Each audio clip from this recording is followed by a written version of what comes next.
Welcome to Beyond Politics, broadcast on WKXL and available wherever you get your podcasts. Also available wherever you get your videos, as long as that place is YouTube.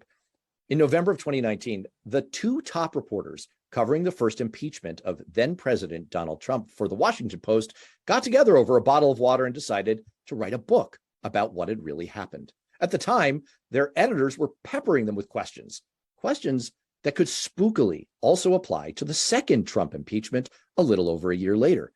What do you mean Democrats are only planning a couple weeks worth of hearings? What do you mean investigators wouldn't pursue subpoenas of key firsthand witnesses? How could a president who shattered norms so readily skirt accountability so easily and emerge even stronger? Why had Democrats pulled their punches? Did Republicans really see nothing wrong with Trump's behavior? And most of all, was the outcome of either impeachment as preordained as everyone seemed to think it was? Well, now that book is finally coming out. It's hitting bookshelves tomorrow. It's called Unchecked, the untold story behind Congress's botched impeachments of Donald Trump. And we have those two ace reporters with us today, Rachael Bade and Karoun Demirjian. Welcome to Beyond Politics. Thanks for having us on. It's delightful to have you. I should, as a PSA, just mention that former Congressman Paul Hodes, my sometimes co-host, had an electrical outage. He was so looking forward to this because it features a lot of his old colleagues and friends, and it's such a rich and textured story that you tell in the book. He's kicking himself somewhere in the dark. Now, you write in the preface to your book that after you had agreed over that bottle of water to go ahead and work together and write this, that you vowed internally between the two of you, I'm picturing you like hands in, blood oath, to get answers to those questions that I just outlined. Did you? Are readers going to find the answers to those questions in this book?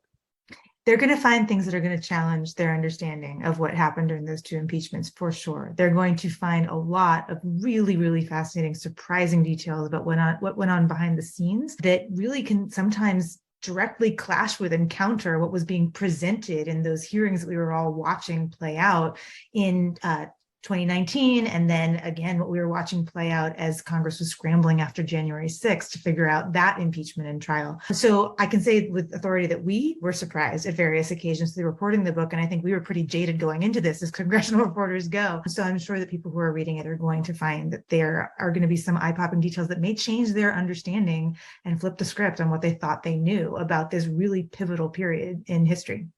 Yeah, I would say, I mean, we could go through every one of these questions you just read. Why had Democrats pulled punches? Did Republicans really see nothing wrong with Trump? And we've got answers to all of them. But I would just say before we delve into details, I mean, in terms of preconceived notions about impeachment, there really are two. The first one is that the outcome was inevitable, that Republicans were never going to turn on Trump and he was always going to be sort of acquitted twice. And the second one is that Democrats did everything they could to try to run a fair investigation and that Trump was protected by GOP lackeys who were just out there to defend him.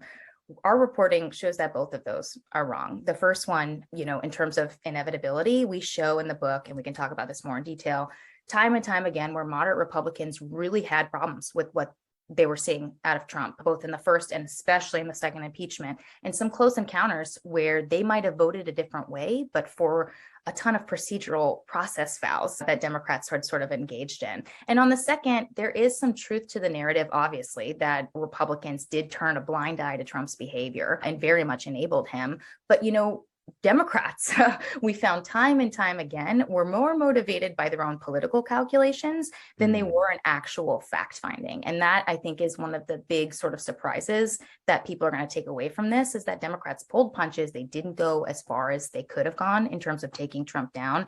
And now some of them privately regret it. Well, let's get right into it with the first impeachment. And as I mentioned a moment ago, so many of the themes that come out in the first impeachment, it really is eerily kind of prescient and presaging what's going to happen in the second impeachment. But you lay out that from the moment that Congresswoman Rashida Tlaib made her intemperate, we're going to impeach the remark through the fall of 2019, Nancy Pelosi was trying desperately to hold the line and keep Democrats from impeaching then President Trump. Now, the public story that's set in since then was that after a group of Democratic freshmen authored an op-ed in the Washington Post where you both worked at the time, on September 23rd, 2019, calling for impeachment, she jumped. But you reveal in the book that actually she was pushed. So what happened? Yeah, I mean, Pelosi, just to start, one of the things that reporters who have covered her for a long time know, but the general public perhaps does not because of the language she uses often, is that she was always petrified of impeachment. She thought it would be a political boomerang that would upend her majority, put her frontliners in these really tough Trump districts in a bad position for reelection, and that it would blow back on the party. And that very much influenced everything she did on all these impeachments. And so publicly, she would always like to say, no one is above the law. No one is above the law. We're going to investigate Trump. We're going to go where the facts lead us. But behind the scenes, in the first part of the book, we detail how she very much worked behind the scenes to try to sort of squish out any campaign to impeach the president, going against Jerry Nadler, the chairman of the Judiciary Committee, and other Democratic superstars like Jamie Raskin, who are very much pushing on this. The narrative that is out there right now is, like you said, that she saw the Ukraine allegations, that Trump had tried to strong-arm Ukraine and decided it was time to impeach, that was such egregious behavior that they had to move forward. But what we show in this book is that she actually knew about that a while before this, and she was still pushing back on it. Adam Schiff had told her about it. He knew a lot about it before it came public. We show in the book as well. And she was still trying to hold the line. And the thing that really changed her was, again, this op-ed by these frontline Democrats who she knew once they came out and supported impeachment, there was going to be just a jailbreak of a bunch of her members who were going to support impeachment that would make her sort of be left on an island. And so she sort of faced this moment. Is she going to join her caucus and try to lead them? Or is she going to continue on this line to try to kill impeachment? And ultimately that pressure from outside liberal groups, Democrats in her caucus, it forced her hand, and she did it, but she did it very reluctantly and very half-heartedly. I would just add to that it's actually even a little more contorted than Rachel just laid out, right? Because there were so many people in the Democratic Party. The liberal side really knew what they wanted. They wanted to push for impeachment. Some of them were starting from day one, as you pointed out with that Congresswoman Tlaib anecdote, right? But the ones who are in the middle, the Democrats representing districts that Trump had won, were trying to feel out the speaker and try to get ahead of the speaker. And Pelosi is then trying to think about, okay, what's going to be difficult for them? Because I don't want to put them in a bad situation. They gave me my majority. And so it's this weird sort of tiptoeing dance that happens over the span of about half a week that leads up to that op-ed, which, as we report, was not a secret before it came out. The leaders knew what was going on. The people who wrote it were actually appealing to Adam Schiff to tell them what Pelosi was thinking so that they knew how they should actually time their plans. And it's a great illustration of how, though they were using the language of boldness and this is what we have to do and no one is above the law, they were actually very timidly trying to sniff each other out so nobody had to be last and look bad, and make sure that they were kind of planning their actions even within the confines of what other Democrats were going to do, which kind of shows you just how overtaken they were by these concerns of what the politics was going to be and when to step out, even ahead of another person of their own party who they could have been talking to about all this. Right. You jump, I jump was kind of the vibe. And But who's going to jump first? We don't know. Right. And it's so interesting that, first of all, there was this kind of awkward back and forth going on with Congressman Schiff. That op-ed wasn't as organic as it seemed. It came across in the press and the reporting at the time like they had the scales fall from their eyes. Oh my gosh, I can't believe, I'm shocked to discover that there's skullduggery going on. Not the case at all. And second of all, you outline even more deeply in the book, and this was really fascinating, that as far back as the spring, back in May of 2019, there was a coordinated effort going on, including our very recent guest, who was the second impeachment manager and the current January 6th committee member, Jamie Raskin, and Judiciary Chair Jerry Nadler, my hometown congressman, to force Nancy Pelosi's hand. Could you fill in just a little bit of what that looked like? What was that coordinated push on Pelosi about? Yeah. So, Karoun, you want to go? No, I was going to say, not a lot of people know about the role that Jamie Raskin played behind the scenes during the first impeachment. Look, he's arguably the smartest constitutional lawyer that there is right now in Congress. He taught constitutional law for, I'm not sure exactly how many years, but a long 25 time. years, I think, was what I said in our episode. I might be wrong. Well, he knows his resume better. That's good. So, but he comes to Congress the same year, the same cycle that Trump comes to the White House. And he just smells that something is going to go wrong, knowing the character who who Trump is, that he's going to do something that is going to yield itself to impeachment. So when the Mueller report comes out and it identifies all these potential areas of obstruction of justice, Raskin is like, okay, this is go time. This is what we have to do. And so he thinks that everybody's just going to snap into action. And he's got this such an earnest sort of, optimistic view of how the levers of government and power can work, that he assumes that this is going to be a great thing. He'll rally everybody to cause, and there they'll go. Not fully kind of anticipating what he's going to find, which is that he's going to find this block from Pelosi that Rachel just explained a moment ago. And the interesting thing is that Nadler comes with the fresh energy of a newer congressman, right? Who knows that this is what he believes is right? Nadler is a chairman who's been dealing with Pelosi for a long time, but still has that spirit that Raskin is embodying at that moment. And there's little anecdotes in the book about how they think about Jamie Raskin as being little Jerry, basically, because he's so like Nadler in the way that he thinks. So Nadler basically tells him, look, you're going to have to do this almost as a coordinated planned mutiny. You're going to have to build up everybody in the party to a fever pitch such that Pelosi cannot ignore this and will have to actually act on it. But short of that, it's not going to work. And I can't go to her directly because the worst thing is to challenge her in public. She always smashes people down if that happens. And that is the beginning of this coordinated effort led by Raskin and musketeers. Their aides call them the Four Musketeers. They're a group of relatively new, experienced constitutional lawyer congressmen who build and build and build a coalition until they get to the point where Pelosi can't ignore it. And that takes months, but it's a very, very finely tuned campaign. And Nadler kind of helps them out from the side a little bit by writing, look, at the same time that this is happening politically, the Judiciary Committee is trying to appeal for evidence. They're trying to get the redacted information in the Mueller report. They're trying to make a case to the courts that you need to give us more here. And he's finding ways to sneak language into all of these different arguments that Pelosi's lawyer agrees with, but Pelosi doesn't fully pick up on, that basically push the envelope such that they're telling the courts they're in an impeachment while Pelosi's telling the country that they're not.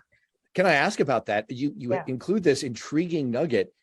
Did Democrats lie to a federal judge as part of that process? Well, they certainly misled, I would say. Massaged. Okay. So yeah, this is a great question. So in terms of the campaign to push Pelosi, there was this sort of public campaign that Jamie Raskin and Nadler were sort of buttonholing their colleagues, trying to get them to call for impeachment. More Democrats who call for impeachment, the more pressure Pelosi feels from the outside. But then there's, as Karoun just talked about, this legal filing where Nadler was trying to sneak in this language that says, we are investigating about whether or not to impeach Trump. Nadler had this argument basically that if you're in an impeachment, your subpoenas are going to be upheld at a record time. And the reason he thought this was because back in Nixon's impeachment, that's exactly what happened. So impeachment is sort of the height of congressional oversight, right? It's super important, super serious, and super rare, usually, not anymore, perhaps. So Nadler wanted Pelosi to start impeachment because Trump was stonewalling all their subpoenas and they couldn't get any information for their investigations. And so he says, we got to be in impeachment. She says no.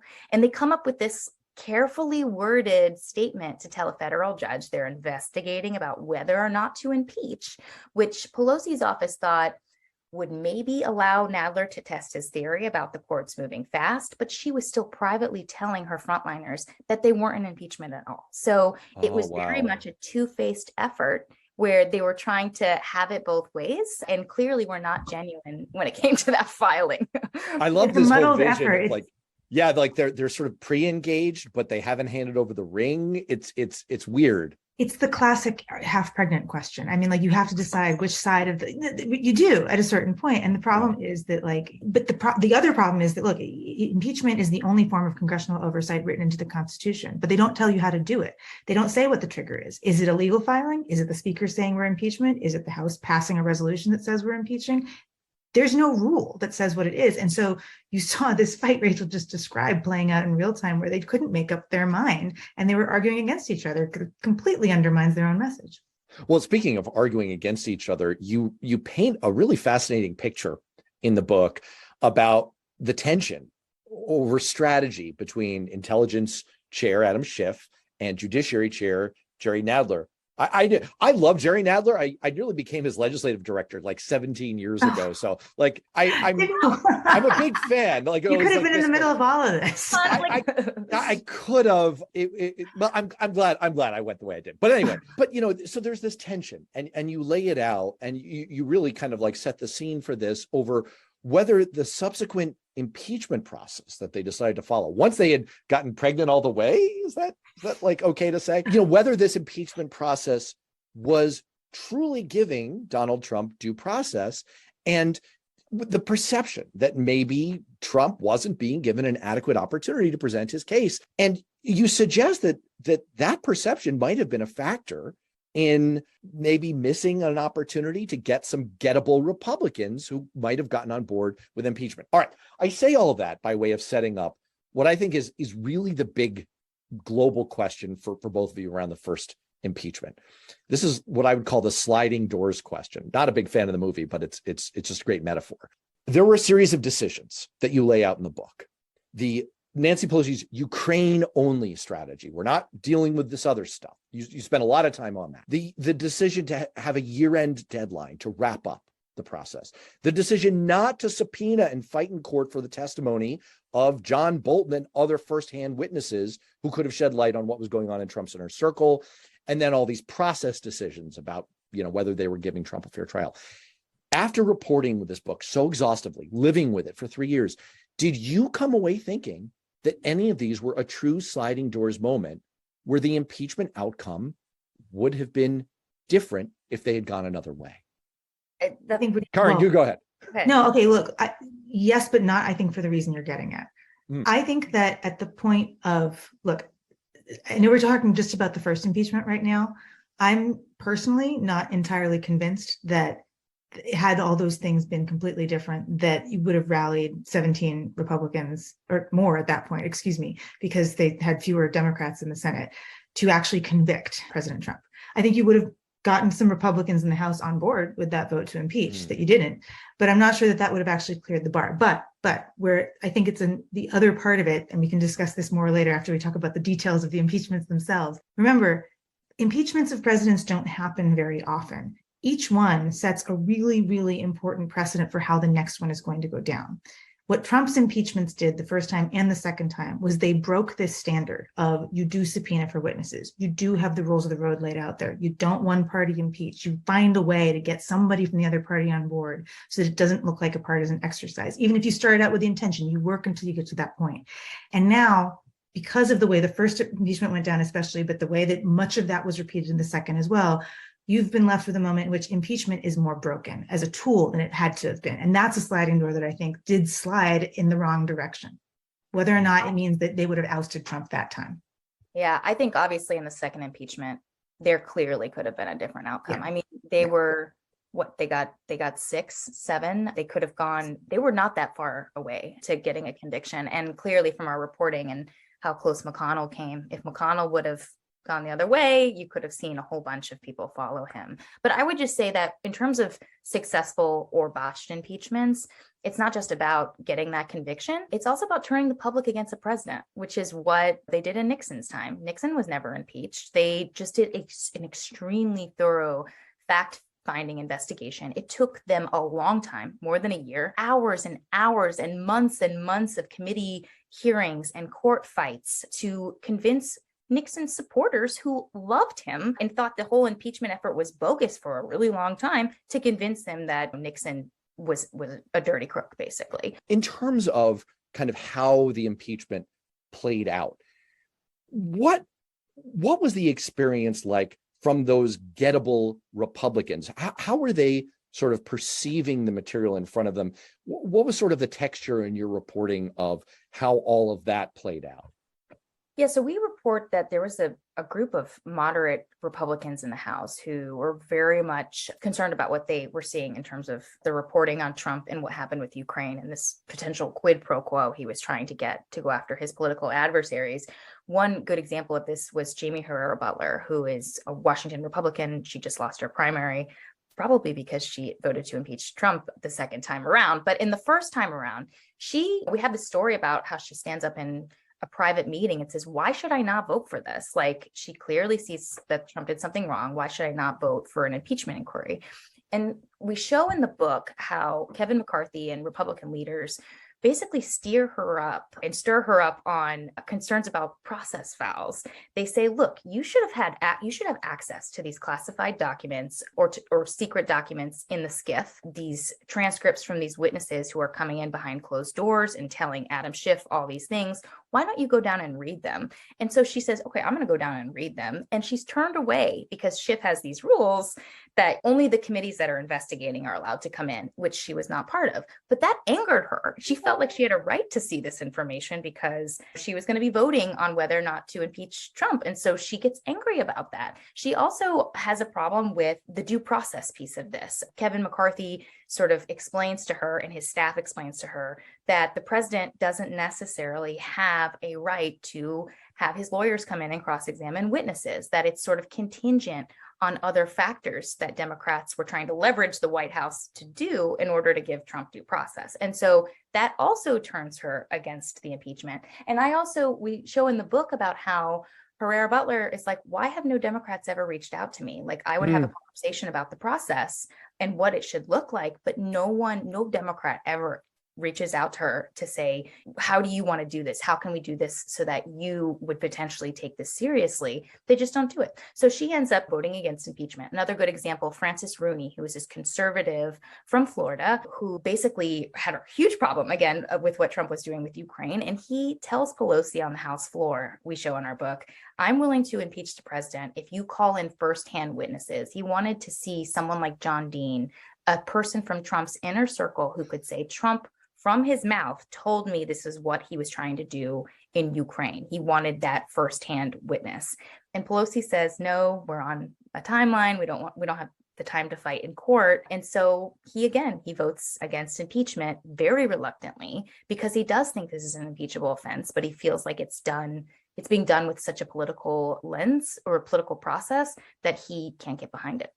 Let me just follow up on that to both of you, because one of the things that comes through in everything you just described and really comes through in the book itself, and which is the reason that I love when people listen to the podcast or, watch the video, listen on the radio, whatever, but I want people to actually read the book, because what emerges in all the texture that you provide and all of the firsthand reporting, and you both put in just a ton of work to really document what was going on, what was in people's minds, what the conversations were. You really get a feeling of place in it, is almost a fog of war type atmosphere around both of these impeachments. So much happening so fast, so many personal perceptions and feelings involved. This isn't all kind of like an analytical decision or even a legal decision about, were crimes committed? What does the Constitution say? This what comes out as a story that's very much about perceptions and missed signals. And I feel this way because you told me that.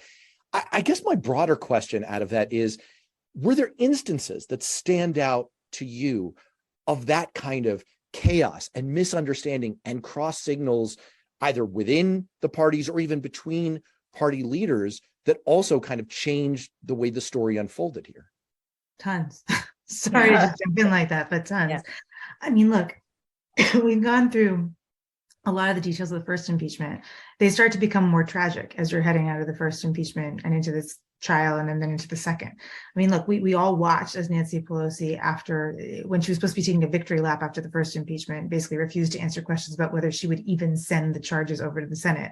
That was not a coordinated moment. We show the panic of even her aides being like, what is she doing, in the book, and how Chuck Schumer is upset about this, but then tries to find a way to rationalize it. And the whole party's like, what is she doing? We don't get it. That's a moment of chaos that loses them some momentum heading into a trial that was always going to be an uphill climb. These moments become more tragic as you head into the second impeachment, because they are so, if but for another hour, or if but for another, a different human having been in that moment, what might have happened? As Rachel said in the earlier segment, we think that there actually is a chance that if you could have turned Mitch McConnell, you could have turned enough Republicans to actually convict President Trump. Jamie Raskin, we go into how Jamie Raskin had 2 hours, basically, after getting that vote in the Senate to call witnesses before he gave up the ghost, and everything that was happening in those 2 hours, that the full weight of the Democratic Party, Schumer, people speaking for Biden who said they weren't speaking for Biden, basically tried to squish out his whole campaign to actually correct what they hadn't been able to do in the first impeachment, what Democrats had been calling for in the first impeachment. Call witnesses, call the people who are the firsthand witnesses who can say what Trump was doing. They had a chance, and they dropped that chance because of pressure from the part of Democratic leaders, but fear from the part of the one guy we illustrate through from almost day one of the first impeachment, Jamie Raskin, saying, this is right, we need to do this the right way, pushing his leaders all the way through the impeachment. Do more than Ukraine. There's other clearer constitutional crimes here. Follow the money when we're talking about Donald Trump. It'll lead us through the emoluments violations all the way through the Ukraine violations. And then he gets this moment where he's got the responsibility to do it, and he folds. And there's these tragic sideline moments too, where we've been talking about Jamie Herrera Butler through the first impeachment. We all know that she was the person that came forward to say, I heard this from Kevin McCarthy about the conversation that he had with Trump on January 6th, the one in which Kevin McCarthy tried to tell Trump to call off the rioters. And he said, Kevin, I think they like me more than you do. You know, Herrera Butler, they wanted her to come forward to be the first GOP witness to make the dominoes fall. And so they reach out to her. She's on a different coast. It's a long weekend. She gets the message when she wakes up the next day, turns on the TV, can see that there is a huge vote happening on the floor, that they're going to call witnesses, what's going on, needs a minute to figure out how to go up against the whole party. So she calls Doug Letter, who is the House counsel, Pelosi's handpicked lawyer for the whole chamber. He says, I can't advise you, I'm sorry. And never passes on the message to the impeachers, to Raskin's team, that she's actually ready. There's another moment where she's just scrambling, trying to figure out, she needs a lawyer. I mean, like, look, a lot of these lawmakers are lawyers themselves, but if you're going to go up against the entire GOP, potentially you want to just kind of talk to somebody for a second. And it's 7 a.m. California time. She's in California at that point, even though she's from Washington State, but she's on the West Coast. And so she's just trying on a Saturday, trying to get all that stuff done. And then, whoops, it's all gone 2 hours later. Had they just taken a little bit more time, had they just had a little bit more patience or confidence in themselves, how different could this have been? But everybody through the first impeachment and the second impeachment, as much as they were saying we're going to fight the good fight or fight the Trump fight or whatever you want to call it on either sides, it's like nobody had full confidence in their ability to do it. And so they said they were going to change the system, but they approached it with the mindset of, I can't.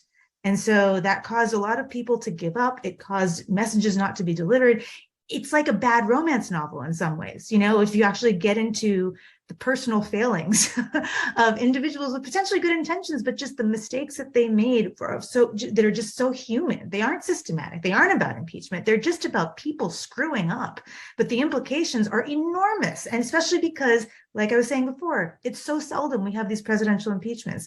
The two Trump impeachments are now half, and they're the modern recent half of all the presidential impeachments that have ever been completed to fruition in the history of this nation, right? They are one half of the modern ones that were ever started. Like, they matter. Even if you say Trump was an aberration or this is different or we'll do it different next time, it matters. And it matters that the precedent that was set not with the intention of doing it, but because humans are frail and they are flawed. And we show how that happens over and over and over again in what I was saying before, tragic ways. It really is amazing. And it just reminds me, it was required reading at the Kennedy School where I went to grad school. It was required reading to read Essence of Decision, which is a sort of a poli-sci classic about the Cuban Missile Crisis. And the lesson of it is exactly what you just said, Karoun. It's how much human frailty comes to these consequential world history shaking events, and how small perceptions, changes, chaos. You know, it's a Saturday morning and I'm on the left coast. You know, how do I navigate this legal question? All kinds of small decisions like this. And we tend to think of all of these figures as political masterminds sitting atop a 3D chessboard and planning every move. It's not like that at all. And anyway, it's an amazing bit of texture that comes through in the book. And another piece that's kind of in that vein that I really want to focus on is you kind of take us inside the scene on the night of January 6th itself, literally in the smoking ruins of the Capitol. And in that moment, I thought, and I think the perception that I had gotten as a close follower of politics is they're pissed. All the congressional leaders, all the members of Congress, they're like, let's go, let's get this guy right now. But that's not exactly what happened. And your reporting shows it. And in fact, you show that Democratic leaders, including the Biden White House, were very resistant to pursuing another impeachment on the spot. And they really kind of stiff-armed efforts from Democrats, even in the subsequent few weeks, to try to pursue the impeachment. And very specifically, they held off Jamie Raskin from trying to get testimony from Secret Service agents, staff who had witnessed what had actually happened, which, given what we found out now through the January 6th hearings, is sort of amazing and mind-boggling. I've just thrown a lot of stuff out there, but could you just tell us more about all of your reporting on that? It's an amazing section of the book. Yeah, I mean, just to sort of start where you ended in terms of the January 6th committee, Karoun and I, we've been watching it. We've been so fascinated by how Democrats have done such a fantastic job, or the committee has done a fantastic job chasing down every lead possible, subpoenaing people from Trump's inner circle, going to court to fight for those summons if these people ignore them. It is exactly the opposite strategy that they've taken from these two impeachments. And that's tragic, again, because there was a moment where Trump was extremely vulnerable after January 6th. And you have to wonder what would have happened if Raskin would have gone with his gut and called these people in, subpoenaed them, fought for them, and ignored his own party, which was putting pressure on him to move on to sort of save the Biden agenda. I guess we'll never know, but we could have seen a different result. And as for your question about, yes, the Democrats, their private hesitation about doing a second impeachment, which we think is going to surprise a lot of people, but we have a lot of reporting on that in the book. It actually started the night of January 6th. There was a staffer at Fort McNair where Pelosi and Schumer, McConnell, everybody was, who was actually writing impeachment articles during their hideout. Same thing with a bunch of lawmakers who were hiding in the Capitol. David Cicilline, he was in touch with Jamie Raskin that night. They were working on their own draft. And David Cicilline, who's this progressive Democrat, really good friend of Jamie Raskin's, he approached Steny Hoyer on the floor that night when they got back to continue the Electoral College debate after the Capitol had been cleared and secured. And he gives him this draft article. He says, let's impeach him tonight. And Hoyer and Pelosi say, no, we're not going to do that. And Pelosi's staff sent Cicilline a message saying, basically, forget it. We're not going to do that. Focus your attention elsewhere. And then after that, of course, there's this big uproar and the Democratic Party says, we have to do that. She once again gets pushed into this impeachment when she had been having allies, including Adam Schiff, by the way, privately arguing to other members that they shouldn't do this, that Biden doesn't want it. We should be moving on. Let's not do this. And we have great reporting in the book about how Chuck Schumer also wanted impeachment to be done with very quickly, which is ironic because he was one of the first people to endorse the second impeachment the day after January 6th. And he was facing a potential primary challenger. So he's very worried about his left flank. But privately behind the scenes, he was putting pressure on Jamie Raskin's team to short circuit their investigation, that they didn't need to call witnesses, even though Raskin and his team thought they could change Republican minds if they called Republicans forward to testify who knew what Trump was doing that day. And so there's pressure from Raskin, or there's pressure from Schumer. The Biden White House refuses to work with them, to help them get testimony from, as you just said, Secret Service agents who clearly knew what was going on that day because they were with Trump. There was a discussion about trying to get Biden to waive any executive privilege that Trump might try to assert from Mar-a-Lago over testimony of Trump officials. The Biden White House wanted nothing to do with it, so they shut Raskin down. And again, this is just this tragedy in this sort of unreported story about Democrats not going all the way because they have other concerns. And in this case, it was Biden's presidency. But what would have happened if they actually did their homework? We'll never know. There's this recurrent fallacy going on in the minds of a lot of the players throughout, especially the second impeachment, but the first two, that by making decisions to speed forward, compromise the process, what have you, that they can somehow control the political ends as a result, and they keep being proven wrong. You know, going fast through the first impeachment does not put the Democrats in a better place. In fact, had the polls pretty much show that if the election had happened right after, in early February, right after his first acquittal, he would have won. The pandemic hadn't happened yet. It was a couple of weeks away. And he was in a stronger position, as Pelosi had feared, right? But also had helped to escalate that situation. And same thing, Republicans thought, oh, well, if we just acquit him, if we just lean on our people who are the moderates and make them toe the line, this will all go. We can control Trump. He's going to be out of office soon. It's not about, we can manage this.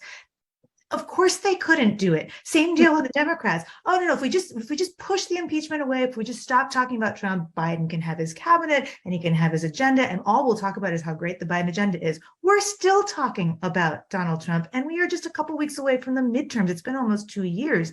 Clearly, there is a false sense of control here, of that they can control various things about the political levers.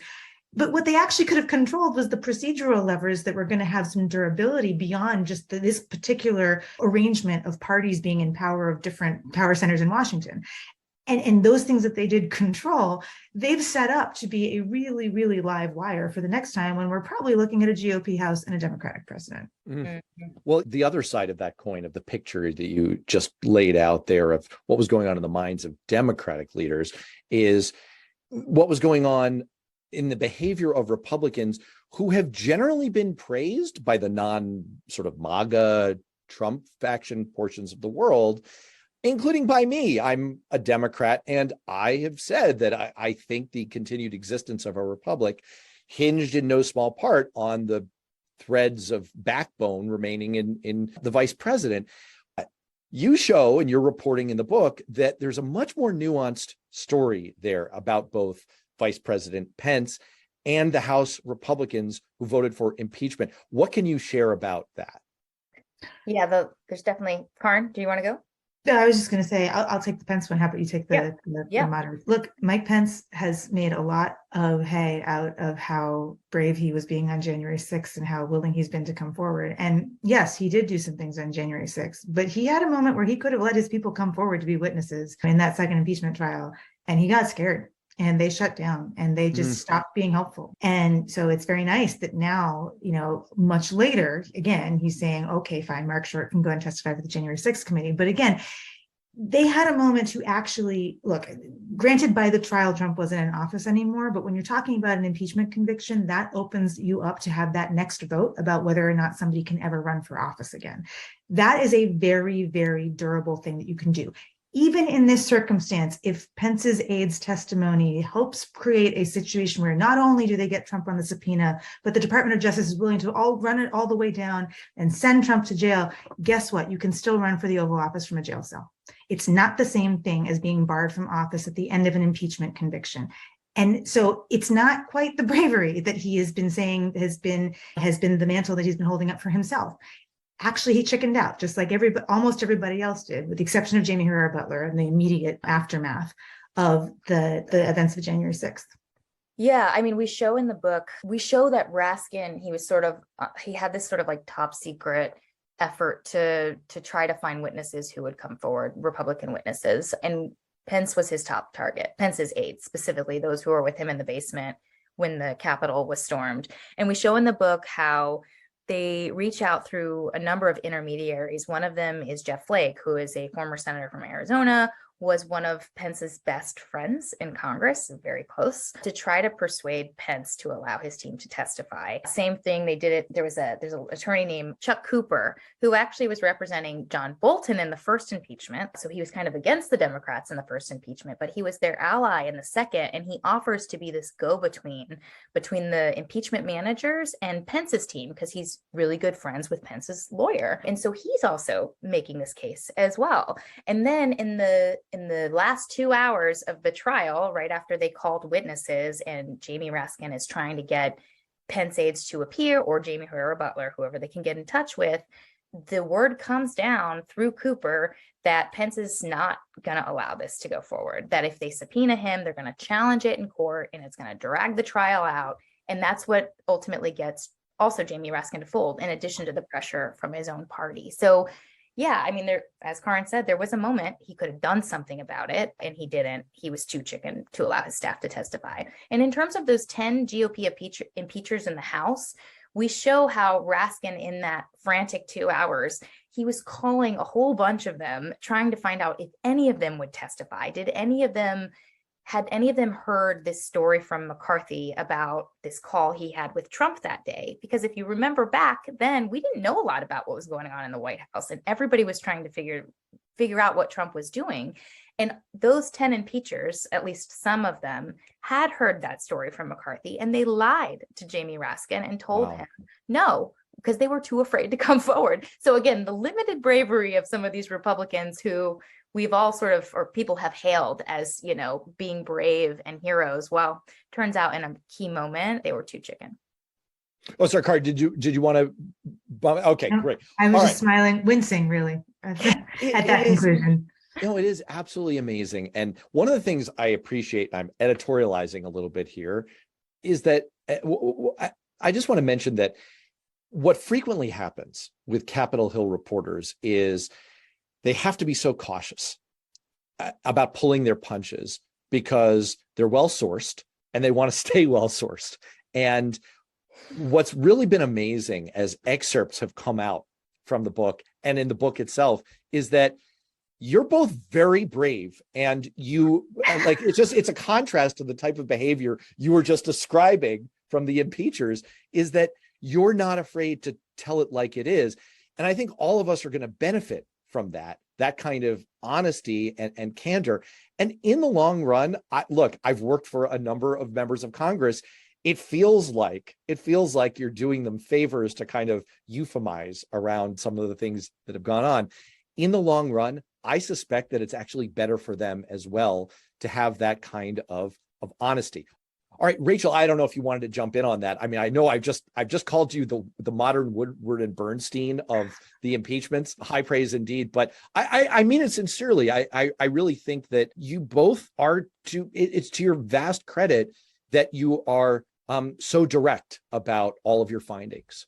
Look, I think it's an open question about whether Pelosi's office is ever going to speak to us again at this point. Look, we had a lot of cooperation on this, and I will just talk about Pelosi, for instance, for a second. She was one of the characters who very much cooperated with the book. But then when she sort of learned about some of the reporting we had that had not been sanctioned to give to us, that had not been cleared through her communications team, and found out that we knew about some of this stuff, she shut down, and her office sort of cut us off. We would later hear that one of her top aides would go around to lawmakers and Hill aides who they suspected had cooperated with us and told us things they were perhaps not supposed to, and got yelled at by the speaker's office, who basically accused them of saying too much. She wasn't the only one. We had staffer Chuck Schumer, who very much were trying to get other sources to change their stories regarding the bullying that was happening of Raskin's staff. At least that's how they felt. They felt like they were being bullied from Schumer's staff to try to short circuit that second impeachment. We know one of the people was trying to get folks to change their story and to call us and tell us that that was not right. We, as reporters, we did our due diligence. We double-checked everything with multiple sources, and we gave people the opportunity to deny things in the book if they wanted to. But, if we had multiple sources on something, we very much stuck with it. And, it's going to put us in the doghouse, I'm sure, with some certain leaders in Congress right now. But we're not here to be their friends. We're here to establish a record for history and to tell people why impeachment is going to be totally changed from here on out, and why we could potentially see another Donald Trump as president in the future. I mean, people are going to want to know this backstory. Well, and Karoun, your background is in intelligence reporting and national security reporting. So you very much have to make these kinds of reporting decisions, journalistic decisions all the time in sort of weighing what's in the public's interest and what's maybe not something that you need to cover. Sure. But remember, we're not covering troop movements here. Nobody's going to die as a result of, not directly to die as a result of what we expose, right? Or shouldn't, but political death. Political is very. That's right. But no, look, our job is to do our jobs. Our jobs is to. I don't think we took any pot shots here that were unfair. I think that we did our due diligence, as Rachel said. We gave people an opportunity to respond. We ran those responses. I think we did a copious amount of fact checking here so that there wouldn't be any surprises. But that didn't mean that we were going to be allowed to be influenced or bullied ourselves or wheedled or bribed. That's not our jobs. And I think that Rachel and I are both experienced enough on the Hill and in other environments that we've been beaten up by various sources who hated what we wrote. We've been put on silent treatment and gotten the cold shoulder. It's okay. We're still kicking. We're still doing our jobs. We're still finding other ways of reporting what people need to know. And this chapter of history hasn't been told, and it's important. I mean, look, there are people dug into the Congress of the Nixon years. Peter Baker wrote The Breach about the Congress of the Clinton years. We've had this is not only the historic impeachments because it's the double impeachment of Trump. It's the only time that Congress did this from scratch. There was no special prosecutor, or independent counsel, or anything like that that actually handed them a Starr report or a Jaworski report or anything like that. This really mattered because it mattered in every little piece of the substance. It also mattered because it was so uniquely a Congress story. And the coverage that we were seeing, look, it happened so fast that we couldn't have actually been able to report all of these details. We didn't know all of these details that made up the book. The book spends very little time telling you what you already saw and takes you into these things that we didn't know and we didn't see at the time. But we knew there was more there that, as you laid out at the beginning of our interview, right? There were questions that we hadn't answered. And we knew that a lot of treatment, and even a lot of the more like long form treatment, was kind of painting another lovely story, but not really getting into answering those questions. And so that has been our driving focus. The more that these characters became like a Shakespearean play, the more it kind of just propelled our like interest in figuring out what happened next. And at the end of the day, if we had been able to we wrote a long book. If we had been able to spill absolutely every last thing that was in our notebooks, the book would have been at least 50% longer, and it's not. So we wanted to tell a story that was readable. It's long, but it really is a story that we hope is readable. Well, we know is readable. We hope everybody reads about the people and about the ups and downs that led to all this stuff happen. But, it's a lesson for the future, and it's a lesson for the immediate future. That it's a cautionary tale of what went wrong, whether intentionally or unintentionally, that can be exploited in the future. And when we say the future, we mean the very, very, very near future. The GOP has they have not been secretive about the fact that they want to impeach President Biden. They want to impeach members of administration. And there is now a blueprint of how to do it without having to run into all these pesky procedural hurdles that people in the past have said that you have to cross in an impeachment. Maybe not. Maybe that means that we're going to end up with impeachments happening all the time. It does seem like impeachment has been cheapened from being a congressional failsafe to being a tool to express the heights of political animus with the person in the White House. That's a problem.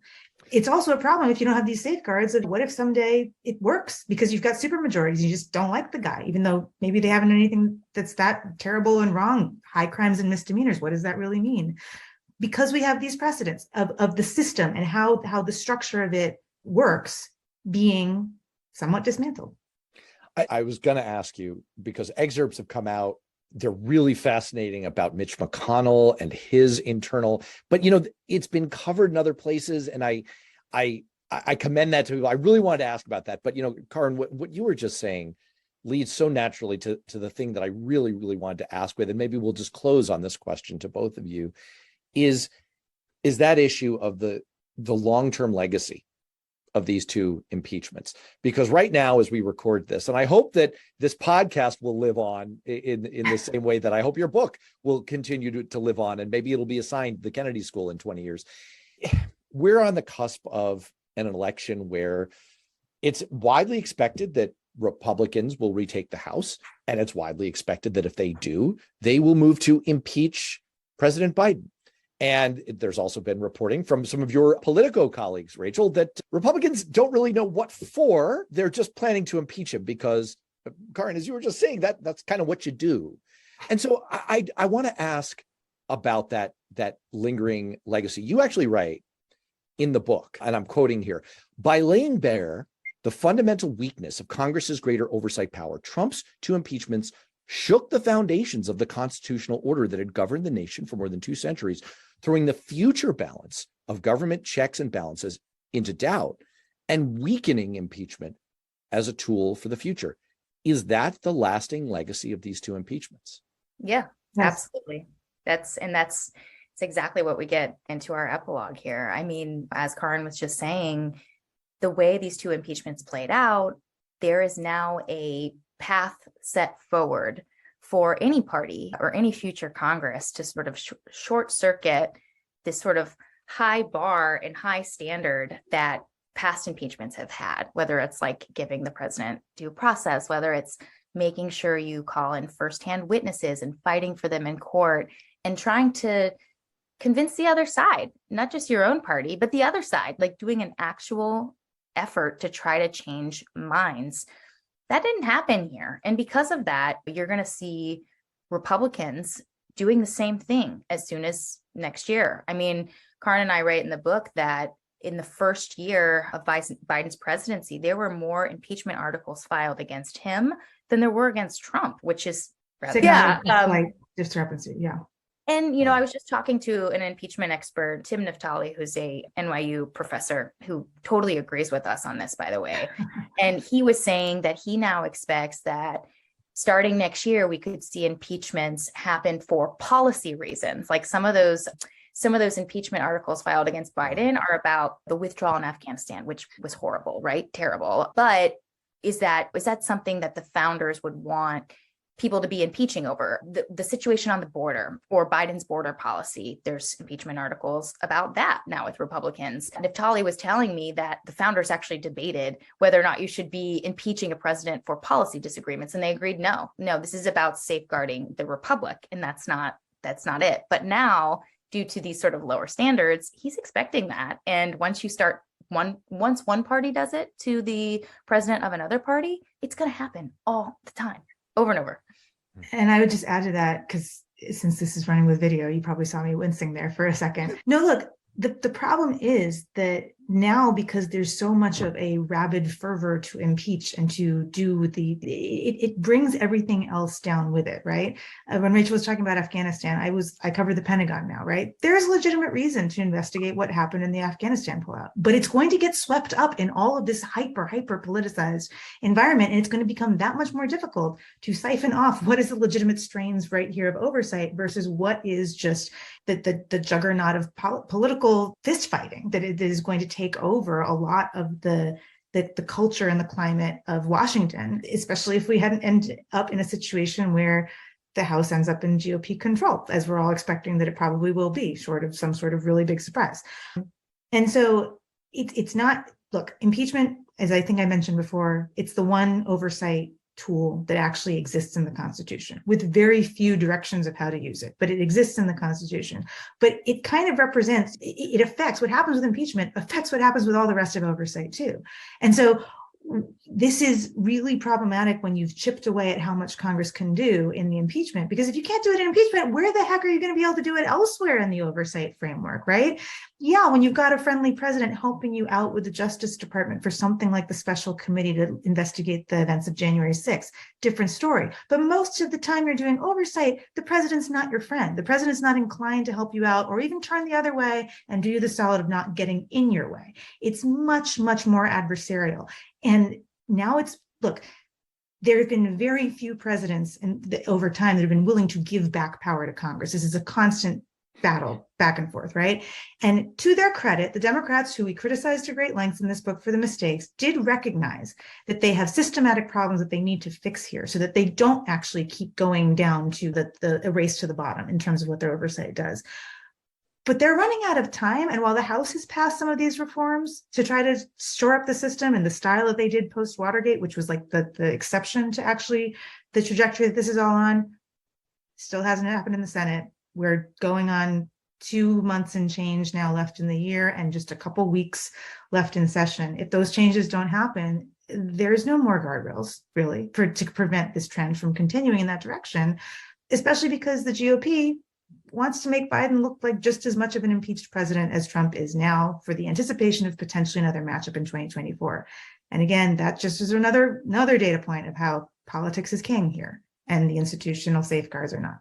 And just to add one last thing very quickly, let's not also forget about executive power here. There is now a precedent for a White House to completely stonewall Congress, all oversight, all impeachments, forget it. I mean, Trump did it. Democrats never fought him down in court over this issue. And because of that, we're going to see future presidents do that too. And that's just eroding checks and balances because now Congress can't do its job against a future White House in terms of investigating. And if you listen to our recent guest, Atlantic author Jonathan Rauch, he says, look, we might be, it's like, we might be getting that now. in 2024, if we have a second Trump term, we may have those abrogations of our norms and laws and checks and balances happening pretty darn soon. It's scary stuff, but it's a wonderful book. Karoun Demirjian, Rachael Bade, thank you so much for being on Beyond Politics. The book is Unchecked, the untold story behind Congress's botched impeachments of Donald Trump. We really appreciate you running through it. Thank you for the conversation. Yeah, it was great.